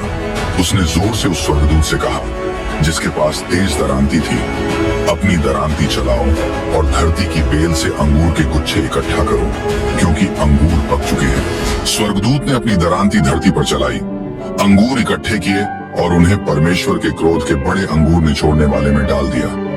ये अंगूर इकट्ठा करना बुरे लोगों को न्याय और परमेश्वर के क्रोध के लिए जमा करने का प्रतीक है। उन्हें शहर के बाहर अंगूर निचोड़ने वाले में रौंदा गया और वहां से खून बहने लगा, जो घोड़ों की लगाम तक ऊंचा था और 1600 स्टेडिया लंबी दूरी तक फैल गया। यह दृश्य दिखाता है कि बुरे लोगों पर न्याय और परमेश्वर का बदला कितना बड़ा और भयानक होगा। फिर मैंने स्वर्ग में एक और अद्भुत और बड़ा चिन्ह देखा। 7 स्वर्गदूत जिनके पास 7 आखिरी विपत्तियां थी। ये आखिरी थी क्योंकि इनके साथ परमेश्वर का क्रोध पूरा हो गया। ये स्वर्गदूत धरती पर परमेश्वर के अंतिम और पूरा न्याय का प्रतीक है। मैंने देखा कि कांच जैसा एक समुद्र था जो आग की तरह चमक रहा था। उस समुद्र के पास वे लोग खड़े थे जिन्होंने जानवर, उसकी मूर्ति और उसके नाम के नंबर पर जीत हासिल की थी। उनके पास परमेश्वर द्वारा दिए गए बाजे थे और वे परमेश्वर के सेवक मूसा और मेमने का गीत गा रहे थे। हे सर्वशक्तिमान परमेश्वर, आपके काम महान और अद्भुत हैं। आपके रास्ते सही और सच्चे हैं। हे सभी देशों के राजा, हे परमेश्वर, कौन आपसे डर कर आपकी महिमा नहीं करेगा? आप ही केवल पवित्र हैं। सभी देश आएंगे और आपकी महिमा करेंगे क्योंकि आपके सही काम प्रकट हो गए हैं। यह गीत परमेश्वर के न्याय और पवित्रता की प्रशंसा करता है और यह बताता है कि वह सभी देशों पर राज करता है। इसके बाद मैंने देखा और स्वर्ग में मंदिर खुला। यह वही मंदिर था जो वाचा के नियमों का प्रतीक था। मंदिर से 7 स्वर्गदूत निकले जिनके पास 7 विपत्तियां थी। वे स्वच्छ और चमकते कपड़े पहने हुए थे और उनकी छाती पर सोने की पट्टियां थी। ये स्वर्गदूत शुद्धता और अधिकार को दिखाते हैं और परमेश्वर के अंतिम न्याय को पूरा करने का प्रतीक है। फिर 4 जीवित प्राणियों में से एक ने उन 7 स्वर्गदूतों को 7 सोने के कटोरे दिए जो परमेश्वर के क्रोध से भरे हुए थे, जो हमेशा के लिए जीवित है। मंदिर परमेश्वर की महिमा और उसकी शक्ति से उठते धुएं से भर गया और तब तक कोई भी उस मंदिर में प्रवेश नहीं कर सका जब तक कि उन 7 स्वर्गदूतों की 7 विपत्तियां पूरी नहीं हो गई। सोने के कटोरे परमेश्वर के पूर्ण क्रोध का प्रतीक है और मंदिर का धुआं उसकी महान पवित्रता और शक्ति को दिखाता है। यह दृश्य धरती पर परमेश्वर के न्याय के पूरा होने का संकेत देता है। मैंने देखा कि 7 स्वर्गदूत परमेश्वर के क्रोध से भरे 7 कटोरे लेकर खड़े थे ताकि उन्हें दुनिया पर उड़ेला जा सके। पहला स्वर्गदूत आया और उसने अपना कटोरा जमीन पर उंडेल दिया। जिन लोगों के पास जानवर का निशान था और जो उसकी मूर्ति की पूजा करते थे, उनके शरीर पर गंदे और दर्दनाक घाव हो गए। ये घाव दिखाते हैं कि परमेश्वर के न्याय के कारण बुरे लोगों को शारीरिक तकलीफ होगी। दूसरे स्वर्गदूत ने अपना कटोरा समुद्र में उंडेल दिया। समुद्र का पानी मरे हुए इंसान के खून जैसा हो गया और समुद्र में हर जीवित चीज मर गई। यह दृश्य मिस्र की विपत्तियों की याद दिलाता है और समुद्री जीवन के विनाश को दिखाता है। यह सृष्टि पर परमेश्वर के पूर्ण न्याय का प्रतीक है। तीसरे स्वर्गदूत ने अपना कटोरा नदियों और पानी के स्रोतों पर उंडेल दिया और वे भी खून में बदल गए। फिर मैंने पानी के स्वर्गदूत को कहते सुना, हे पवित्र परमेश्वर, आप इन न्यायों में सही हैं। आप वही हैं जो थे और हैं, क्योंकि इन लोगों ने आपके पवित्र लोगों और भविष्यवक्ताओं का खून बहाया है, इसलिए आपने उन्हें खून पीने के लिए दिया है जैसा कि वे इसके लायक हैं। यह न्याय उन अच्छे और सच्चे लोगों के खून के बदले परमेश्वर के बदले को दिखाता है। चौथे स्वर्गदूत ने अपना कटोरा सूरज पर उंडेल दिया। सूरज को लोगों को आग से जलाने की ताकत दी गई। लोग तेज गर्मी से जल गए और उन्होंने परमेश्वर का नाम कोसना शुरू कर दिया जो इन विपत्तियों को रोक सकता था। लेकिन उन्होंने न तो अपने गलत कामों के लिए माफी मांगी और न ही परमेश्वर की महिमा की। यह न्याय दिखाता है कि परमेश्वर के खिलाफ विद्रोह में इंसान का दिल कितना कठोर हो सकता है। पांचवें स्वर्गदूत ने अपना कटोरा जानवर के सिंहासन पर उंडेल दिया और उसके राज्य में अंधेरा छा गया। लोग दर्द के कारण अपनी जीभ चबाने लगे। यह न्याय दिखाता है कि बुराई की शक्ति के केंद्र में परमेश्वर ने कैसी उलझन और तकलीफ पैदा कर दी। ये बताता है कि भगवान की शक्ति के सामने जानवर कितना कमजोर है। छठे स्वर्गदूत ने अपनी कटोरी बड़ी नदी यूफ्रेटिस पर उंडेली और उसकी सारी पानी सूख गया। यह इसलिए हुआ ताकि पूरब के राजाओं के लिए रास्ता तैयार हो सके जो अपनी सेना लेकर युद्ध के लिए आएंगे।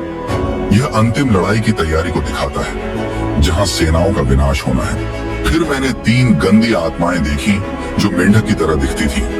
ये आत्माएं ड्रैगन, जानवर और झूठे भविष्यवक्ता के मुंह से निकली। ये शैतानी आत्माएं थी जो जादू जैसे चमत्कार दिखाकर लोगों को धोखा देती हैं।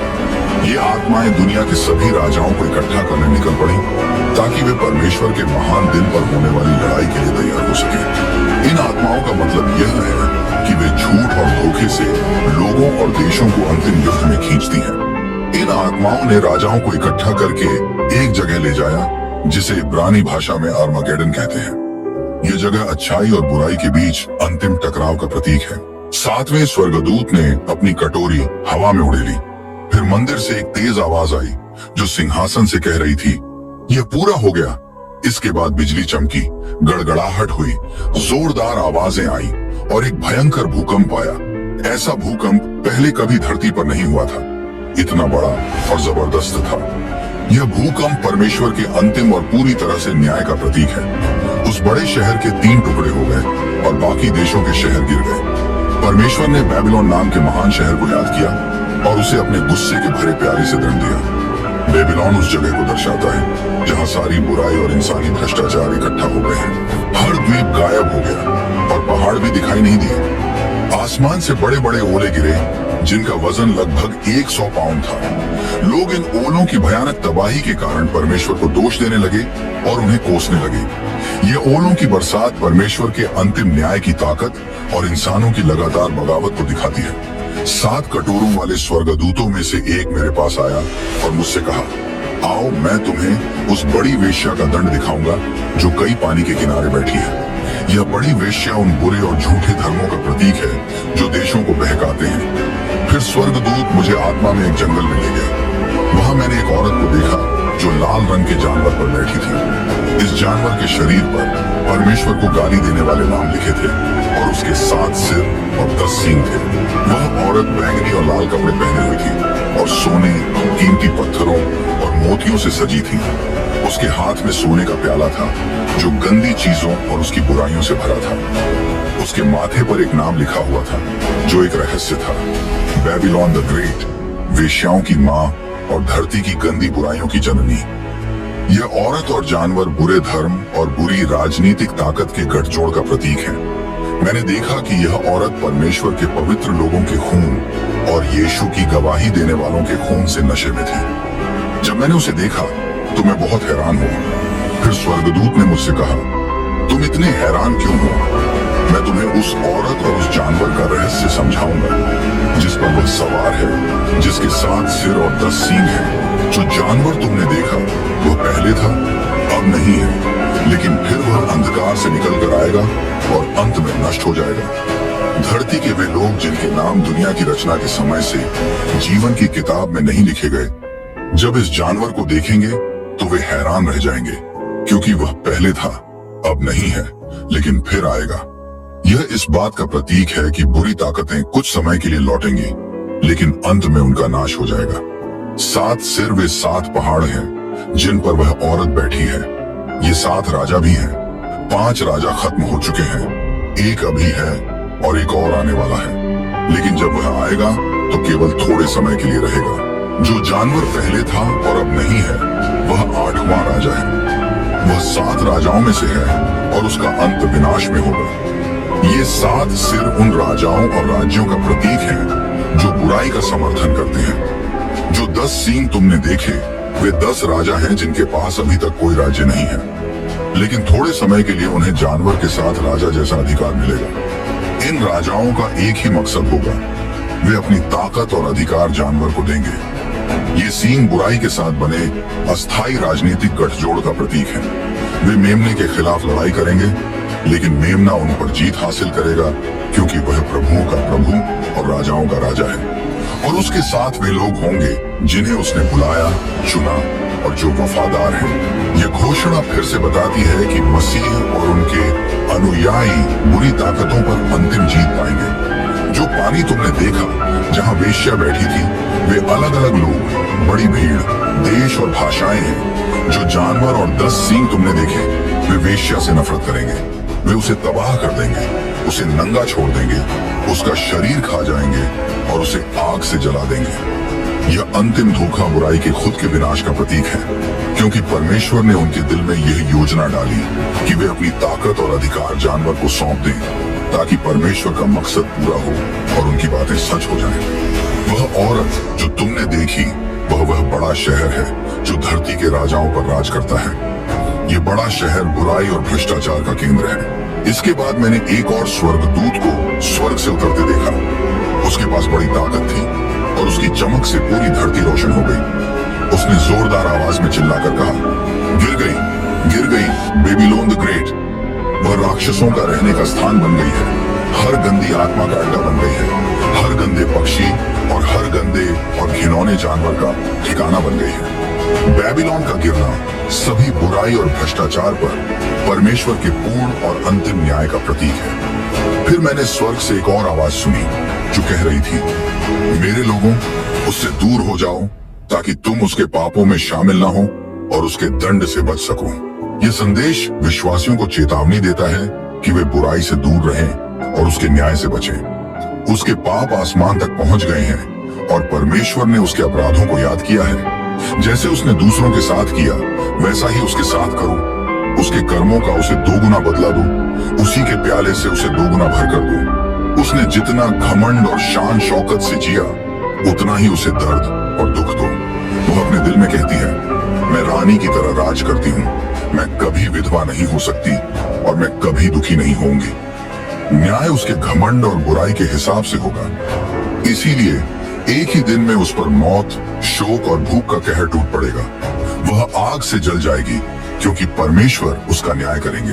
जो राजा उसके साथ गलत काम करते थे और उसकी शान शौकत में हिस्सा लेते थे, वे उसकी जलती हुई हालत देखकर रोएंगे और दुख करेंगे। उसके दुख से डरकर वे दूर खड़े होकर चिल्लाएंगे, हाय हाय बड़े शहर बेबीलोन द ग्रेट। इतने ताकतवर शहर का विनाश सिर्फ 1 घंटे में हो गया। राजाओं और व्यापारियों का यह शोक भ्रष्ट ताकत और प्रभाव के अचानक और पूरी तरह खत्म होने को दिखाता है। स्वर्ग से एक और आवाज सुनाई दी, आकाश खुश हो, परमेश्वर के लोगों खुश हो, प्रेरितों और भविष्यवक्ताओं खुश हो, क्योंकि परमेश्वर ने बेबीलोन को वही दंड दिया है जो उसने तुम्हें दिया था। ये स्वर्ग में खुशी की आवाज, संतों की जीत और परमेश्वर के न्याय के पूरा होने का प्रतीक है। फिर एक शक्तिशाली स्वर्गदूत ने एक बड़े पत्थर जो चक्की के पत्थर जैसा था उठाया और उसे समंदर में फेंक दिया। उसने कहा, इतनी ही ताकत से बेबीलोन महान शहर को गिरा दिया जाएगा और वह फिर कभी नहीं मिलेगा। ये बेबीलोन के पूरी तरह से नष्ट हो जाने और उसकी बुराई के प्रभाव के हमेशा खत्म हो जाने का प्रतीक है। फिर आखिरी दृश्य आया। मैंने देखा कि स्वर्ग खुल गया। जो मैंने देखा उसने मेरे दिल को आशा और खुशी से भर दिया, क्योंकि यह हमारे प्रभु यीशु मसीह की अंतिम जीत का दृश्य था। इसके बाद मैंने स्वर्ग से एक बड़ी भीड़ की आवाज सुनी, जैसे वे जोर से चिल्ला रहे हों, हालेलुया, उद्धार, महिमा और शक्ति हमारे परमेश्वर की है, क्योंकि उसके न्याय सच्चे और सही हैं। उसने उस बड़ी वेश्या को दंड दिया है जिसने अपनी बुराइयों से धरती को भ्रष्ट किया था। उसने अपने सेवकों के खून का बदला लिया है। पूरा स्वर्ग परमेश्वर के न्याय और सच्चाई की प्रशंसा में एकजुट हो गया। फिर उन्होंने दोबारा चिल्लाया, हालेलुया। उसकी जलती हुई आग का धुआं हमेशा के लिए उठता रहेगा। 24 बुजुर्ग और 4 जीवित प्राणी परमेश्वर के सिंहासन के सामने गिर गए और उन्होंने परमेश्वर की आराधना की। वे बोले, आमीन, हालेलुया। तब सिंहासन से एक आवाज आई, हमारे परमेश्वर की तारीफ करो, सभी जो उसके सेवक हों और जो उससे डरते हों, चाहे बड़े हों या छोटे। फिर मैंने एक बहुत बड़ी भीड़ की आवाज सुनी जो तेज बहते पानी की तरह और जोरदार गरजती बिजली की तरह लग रही थी। वे चिल्ला रहे थे, हालेलुया, हमारा सर्वशक्तिमान परमेश्वर राजा है। आओ हम खुश हों और उसकी महिमा करें, क्योंकि यीशु की शादी का समय आ गया है और उसकी दुल्हन चर्च ने खुद को तैयार कर लिया है। यह जश्न यीशु और उसके विश्वासियों के बीच के हमेशा के प्यार और वफादारी के रिश्ते को दिखाता है। फिर मैंने देखा कि स्वर्ग का दरवाजा खुल गया और एक सफेद घोड़ा दिखाई दिया। जो उस पर सवार था उसे सच्चा और विश्वास योग्य कहा जाता है। वह सच्चाई के साथ न्याय करता है और युद्ध करता है। उसकी आंखें आग की लपटों की तरह चमकती थी और उसके सिर पर कई मुकुट थे। उसके पास एक नाम लिखा हुआ है जिसे सिर्फ वही जानता है। वह खून में डूबी हुई पोशाक पहने हुए था और उसका नाम परमेश्वर का वचन है। यह सवार यीशु मसीह है जो परमेश्वर का वचन है। वह शक्ति और महिमा के साथ आ रहा है ताकि न्याय करे और बुराई पर विजय पाए। स्वर्ग की सेनाएं जो साफ और सफेद कपड़े पहने हुए थी, सफेद घोड़ों पर उसके पीछे चल रही थी। उसके मुंह से एक तेज तलवार निकलती है जिससे वह सभी देशों को हराएगा और वह उन्हें लोहे की छड़ी से शासित करेगा। वह परमेश्वर के क्रोध की अंगूरी के रस को दबाने यानी बुराई को खत्म करने का काम करता है। ये सेनाएं संत और स्वर्गदूत हैं जो यीशु के साथ उसकी अंतिम जीत में है। फिर मैंने देखा कि एक जानवर और धरती के राजा और उनकी सेनाएं घोड़े पर सवार यीशु और उसकी सेना के खिलाफ युद्ध करने के लिए इकट्ठा हुए। लेकिन वह जानवर पकड़ा गया और उसके साथ झूठा भविष्यवक्ता भी, जिसने उसकी तरफ से चमत्कार किए थे। इन चमत्कारों से उसने उन लोगों को बहकाया जिन्होंने उस जानवर का निशान लिया और उसकी पूजा की थी। उन दोनों को जिंदा जलते हुए गंधक की आग की झील में फेंक दिया गया। बाकी लोगों को घोड़े पर सवार यीशु के मुंह से निकलने वाली तलवार से मार दिया गया और सभी पक्षियों ने उनके शरीर को खा लिया। ये दृश्य दिखाता है कि बुराई की ताकतों का अंत हो गया और परमेश्वर का न्याय जीत गया। फिर मैंने स्वर्ग से एक स्वर्गदूत को आते देखा। उसके हाथ में एक अंधकार की गहराई की चाबी और एक बड़ी जंजीर थी।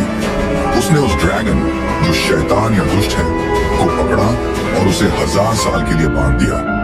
उसने उसे गहराई में फेंक दिया, कुएं को बंद कर दिया और सील लगा दी ताकि वह 1000 साल तक किसी को धोखा न दे सके। 1000 साल के बाद उसे थोड़े समय के लिए छोड़ा जाएगा। ये बांधना दिखाता है कि शैतान की शक्ति को रोका गया ताकि वह यीशु के 1000 साल के शासन के दौरान किसी को धोखा न दे सके। फिर मैंने सिंहासन देखे जिन पर वे लोग बैठे थे जिन्हें न्याय करने का अधिकार दिया गया था। मैंने उन लोगों की आत्माएं देखी जिन्हें यीशु की गवाही देने और परमेश्वर के वचन की वजह से सिर कलम कर दिया गया था। उन्होंने जानवर या उसकी मूर्ति की पूजा नहीं की थी और न ही अपने माथे या हाथ पर उसका निशान लिया था। वे फिर जीवित हुए और यीशु के साथ 1000 साल तक राज किया। ये शहीद और वफादार लोग यीशु के साथ 1000 साल के शासन में हिस्सा लेते हैं। ये समय शांति और न्याय का होता है। बाकी मरे हुए लोग तब तक जीवित नहीं हुए जब तक 1000 साल खत्म नहीं हो गए। ये पहला पुनरुत्थान है। धन्य और पवित्र हैं वे लोग जो पहले पुनरुत्थान में हिस्सा लेते हैं। उन पर दूसरी मृत्यु का कोई प्रभाव नहीं होगा। वे परमेश्वर और यीशु के लिए याजक बनेंगे और उसके साथ 1000 साल तक राज करेंगे। पहला पुनरुत्थान धर्मी लोगों का है जो यीशु के शासन में हिस्सा लेते हैं और हमेशा के लिए न्याय से मुक्त होते हैं। जब 1000 साल खत्म हो जाएंगे तो शैतान को उसके कैद से रिहा किया जाएगा। वह पूरी दुनिया में जाकर लोगों को धोखा देगा, गोग और मागोग नाम की जगहों पर भी, और उन्हें युद्ध के लिए इकट्ठा करेगा। उनकी संख्या समुद्र के किनारे की रेत के बराबर होगी। वे धरती पर फैल जाएंगे और परमेश्वर के लोगों के कैंप और उसके प्रिय शहर को घेर लेंगे। लेकिन स्वर्ग से आग गिरी और उन्हें नष्ट कर दिया। ये शैतान की अस्थायी रिहाई और उसकी अंतिम हार दिखाती है कि परमेश्वर ने बुराई पर पूरी तरह से जीत हासिल कर ली है। शैतान, जिसने लोगों को धोखा दिया था, उसे जलती हुई गंधक की झील में फेंक दिया गया, जहां जानवर और झूठा भविष्यवक्ता पहले से फेंके गए थे। वे दिन रात हमेशा के लिए कष्ट झेलेंगे। ये शैतान और उसके अनुयायियों की सजा है जो कभी खत्म नहीं होगी। फिर मैंने एक बड़ा सफेद सिंहासन देखा और उस पर कोई बैठा था। धरती और आकाश उसकी उपस्थिति से भाग गए और उनके लिए कोई जगह नहीं बची। मैंने मरे हुए लोगों को देखा, चाहे बड़े हों या छोटे, वे सिंहासन के सामने खड़े थे। किताबें खोली गईं। एक और किताब खोली गई जो जीवन की किताब है। मरे हुए लोगों का न्याय उनके कर्मों के अनुसार किया गया जो उन किताबों में लिखा हुआ था।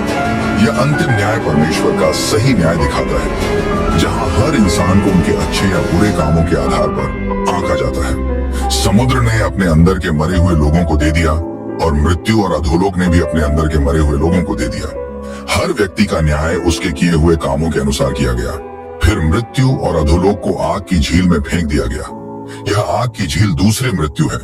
जिन लोगों का नाम जीवन की किताब में नहीं मिला, उन्हें भी आग की झील में फेंक दिया गया। दूसरी मृत्यु का मतलब है उन लोगों के लिए हमेशा की सजा जिनके नाम जीवन की किताब में नहीं लिखे गए। यह दर्शन दिखाता है कि परमेश्वर की योजना का अंत कैसे होता है, जिसमें इंसान को बचाने और न्याय देने का काम पूरा होता है। यीशु का दूसरा आगमन बुराई पर शानदार और अंतिम जीत के रूप में दिखाया गया है।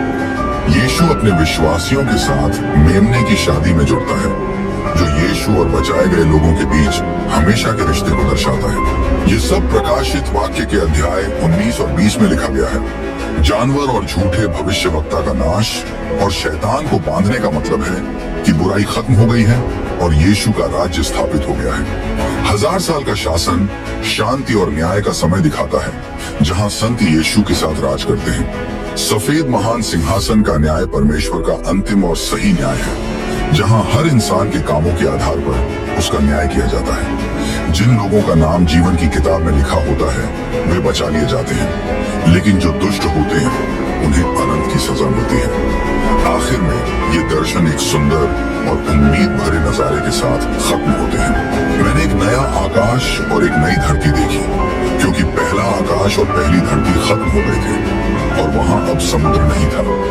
ये नया आकाश और नई धरती पूरी सृष्टि के नए रूप को दिखाते हैं, जो पाप और भ्रष्टाचार से मुक्त है। और मैंने एक पवित्र नगर देखा, नया यरूशलेम, जो स्वर्ग से परमेश्वर के पास से उतर रहा था और दुल्हन की तरह अपने पति के लिए सुंदरता से सजाया गया था। ये पवित्र नगर परमेश्वर और उसके लोगों के साथ हमेशा के लिए रहने की जगह को दिखाता है। यह नगर सुंदरता और पवित्रता से भरा हुआ है, जैसे दुल्हन अपने दूल्हे के लिए तैयार होती है। फिर मैंने सिंहासन से एक ऊंची आवाज सुनी, देखो, अब परमेश्वर का निवास इंसानों के बीच में है। वह उनके साथ रहेगा और वे उसके लोग होंगे। परमेश्वर खुद उनके साथ होंगे। वह उनकी आंखों से हर आंसू पोंछ देगा।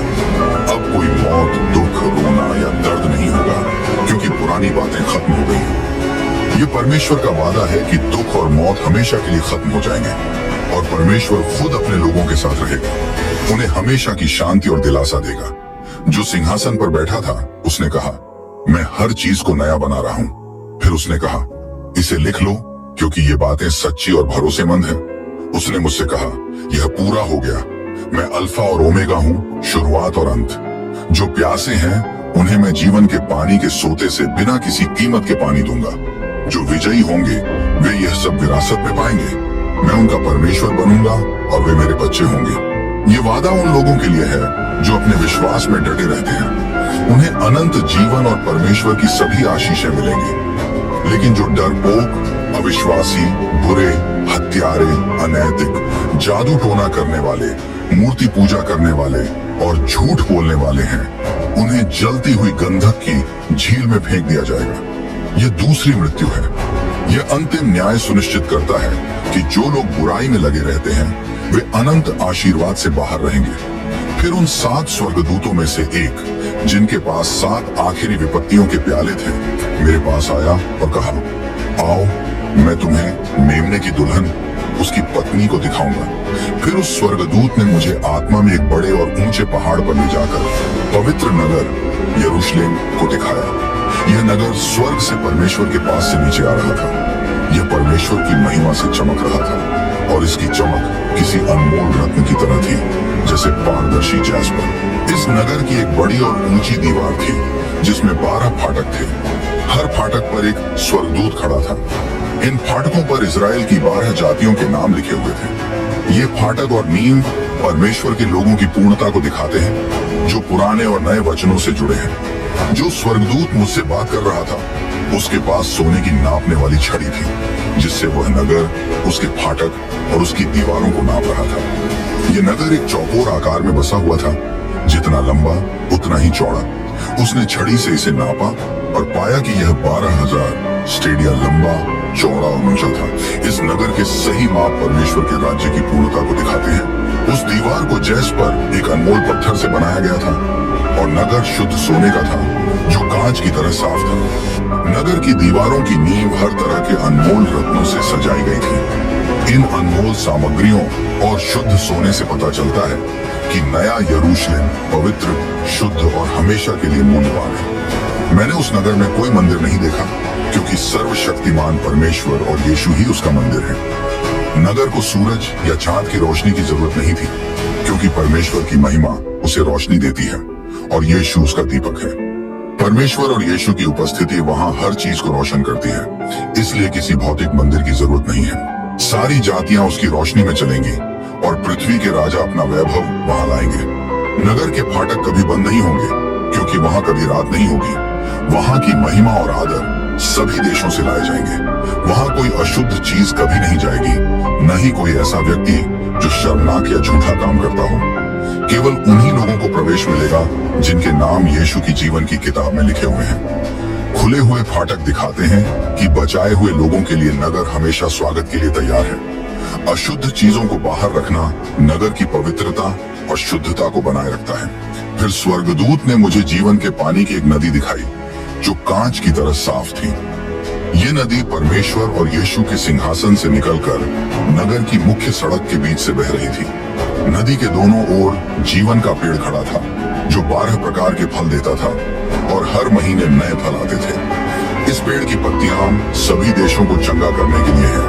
ये नदी और जीवन का पेड़ परमेश्वर की उपस्थिति से मिलने वाले अनंत जीवन और चंगाई को दिखाते हैं। अब कोई श्राप नहीं होगा। परमेश्वर और यीशु का सिंहासन नगर में होगा और उनके सेवक उनकी सेवा करेंगे। वे परमेश्वर का चेहरा देखेंगे और उनका नाम उनके माथे पर लिखा होगा। वहां अब कभी रात नहीं होगी। उन्हें दीपक या सूरज की रोशनी की जरूरत नहीं होगी, क्योंकि परमेश्वर खुद उन्हें रोशनी देगा और वे हमेशा के लिए राज्य करेंगे। श्राप का हट जाना और परमेश्वर का सिंहासन यह दिखाता है कि सब कुछ पूरी तरह से ठीक हो गया है और परमेश्वर के साथ हमेशा का संबंध बना रहेगा। उसने मुझसे कहा, ये बातें सच्ची और भरोसेमंद हैं। प्रभु जो भविष्य वक्ताओं को प्रेरणा देते हैं ने अपने स्वर्गदूत को भेजा है ताकि वह अपने सेवकों को वह बातें दिखाए जो जल्दी ही पूरी होने वाली हैं। देखो, मैं जल्दी आने वाला हूँ। धन्य है वह जो इस पुस्तक में लिखी गई भविष्यवाणियों पर चलता है। ये पुष्टि दिखाती है कि ये भविष्यवाणियां सच्ची और बहुत जरूरी हैं। मैं यूहन्ना वह हूँ जिसने ये बातें सुनी और देखी। जब मैंने इन्हें सुना और देखा तो मैं उस स्वर्गदूत के पैरों पर गिरकर उसे प्रणाम करने लगा जिसने मुझे ये सब दिखाया था। लेकिन उसने मुझसे कहा, ऐसा मत करो। मैं तुम्हारे भविष्य वक्ता साथियों और उन सभी का साथी सेवक हूँ जो इस पुस्तक के वचनों को मानते हैं। केवल परमेश्वर की उपासना करो। यह हमें सिखाता है कि हमें केवल परमेश्वर की सच्ची और पूरी तरह से उपासना करनी चाहिए। फिर स्वर्गदूत ने मुझसे कहा, इस पुस्तक की भविष्यवाणी के वचनों को बंद मत करो, क्योंकि समय निकट है। जो बुरा काम करता है वह बुरा करता रहे, जो बुरे विचारों वाला है वह ऐसा ही बना रहे, लेकिन जो सही काम करता है वह सही करता रहे, और जो पवित्र है वह पवित्र बना रहे। इसका मतलब है कि इन भविष्यवाणियों का समय करीब है और हर किसी को सही और पवित्र जीवन जीने का फैसला जल्दी करना चाहिए। यीशु ने कहा, देखो, मैं जल्दी आने वाला हूँ। मेरा इनाम मेरे साथ है और मैं हर व्यक्ति को उसके कामों के अनुसार इनाम दूंगा। मैं अल्फा और ओमेगा हूँ, शुरुआत और अंत हूँ, पहला और आखिरी हूँ। यह वादा दिखाता है कि यीशु का आना निश्चित है और वह न्याय लेकर आएंगे। यह विश्वासियों के लिए आशा और प्रेरणा देता है। धन्य हैं वे लोग जो अपने वस्त्र धोते हैं ताकि उन्हें जीवन के पेड़ का अधिकार मिले और वे नगर के फाटकों से भीतर जा सकें। बाहर रहेंगे वे लोग जो जादू टोना करते हैं, जो बुरे कामों में फंसे हैं, जो हत्या करते हैं, जो मूर्तियों की पूजा करते हैं और जो झूठ बोलते और झूठ से प्रेम करते हैं।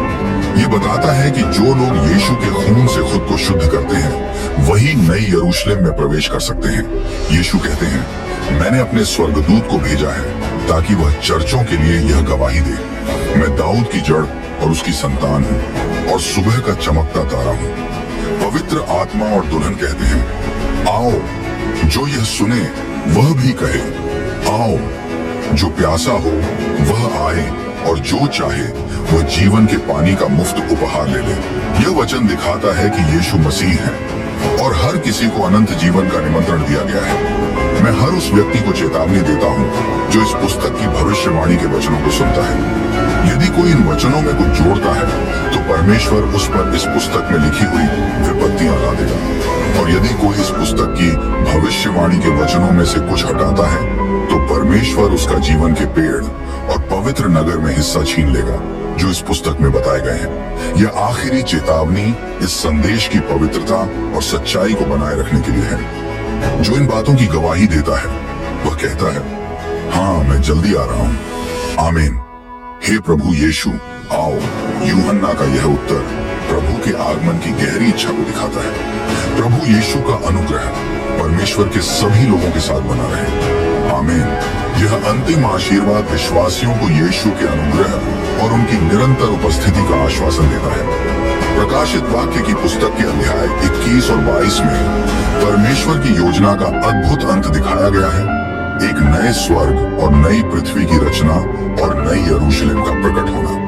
परमेश्वर अब अपने लोगों के बीच निवास करेंगे, जिससे सभी दुख और मृत्यु खत्म हो जाएंगे और हमेशा के लिए शांति और आराम मिलेगा। पवित्र नगर परमेश्वर के शाश्वत राज्य की पवित्रता और पूर्णता को दर्शाता है। जीवन की नदी और जीवन का वृक्ष परमेश्वर से मिलने वाले अनंत जीवन और चंगाई का प्रतीक है। परमेश्वर की उपस्थिति, भविष्यवाणी की सच्चाई, आराधना का आह्वान और मसीह के आने का वादा इस संदेश की आशा और आवश्यकता को दिखाते हैं। प्यारे भाइयों और बहनों, यह अध्याय हमें पवित्रता में जीवन जीने और प्रभु यीशु मसीह के आने की प्रतीक्षा करने के लिए बुलाते हैं। अपने विश्वास में दृढ़ रहें, यह जानते हुए कि सबका अंत परमेश्वर की विजय में होगा। यह बाइबल का अंतिम अध्याय है, लेकिन यही रुकना नहीं है। एक और रोचक विषय है बाइबल में संख्याओं का रहस्य, बाइबलिक न्यूमरोलॉजी। संख्या 40 एक अनजाना रहस्य है जिसे अब तक किसी ने नहीं समझा। इस वीडियो पर क्लिक करें और संख्या 40 के पीछे का रहस्य जानें, जो पूरी बाइबल में सबसे शक्तिशाली संख्या मानी जाती है। इस वीडियो को देखें और बाइबल में न्यूमरोलॉजी के रहस्यों में गहराई से जाएं।